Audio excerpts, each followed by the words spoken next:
অসমৰ সংবাদপত্ৰত আমি এটা বাতৰি দেখিছো যে ৰাজ্যখনৰ 1,27,000 প্ৰাথমিক পৰ্যায়ৰ শিক্ষাৰ্থী হ্ৰাস হৈছে আৰু ড্ৰপ আউটৰ সমস্যাটো 6%ৰ পৰা গৈ 8.49%লৈকে বৃদ্ধি হৈছে।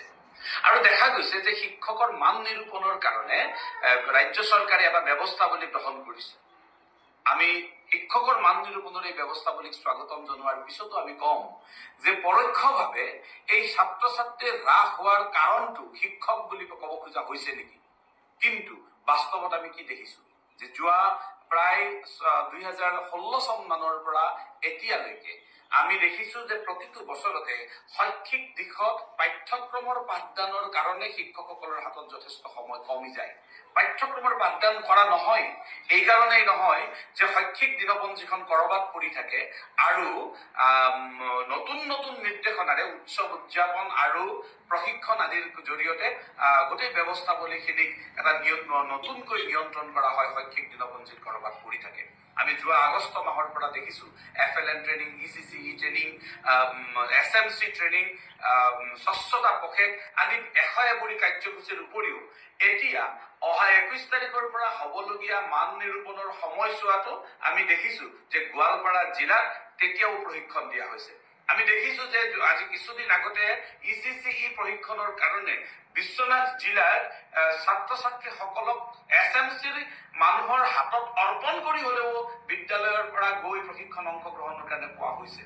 আমি বিগত বছৰত দেখিছিলো যে পৰীক্ষা বন্ধ কৰি হিতাধিকাৰী নিৰ্বাচনৰ কামত শিক্ষকসকলক লগোৱা হৈছে।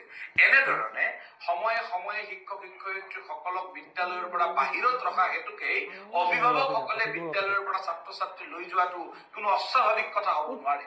সেইবাবে আমি অসম চৰকাৰক অনুৰোধ জনাইছো যে এটা তদন্ত কৰা হওক।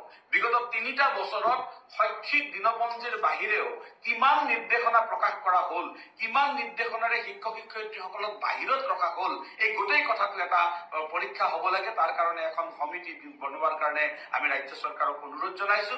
আনহাতে চৰকাৰী পৃষ্ঠপোষকতাত চৰকাৰী খৰচত বেচৰকাৰী শিক্ষানুষ্ঠানত শিক্ষা দিয়াৰ কাৰণে যি পৃষ্ঠপোষকতা কৰা হৈছে, ইতিমধ্যে অসমৰ সদনত মাননীয় শিক্ষামন্ত্ৰী ডাঙৰীয়াই কৰা ঘোষণা অনুসৰি প্ৰায় 2000তকৈ বেছি বিদ্যালয়ত 25% ছাত্ৰ ছাত্ৰীক নামভৰ্তি কৰোৱা হৈছে।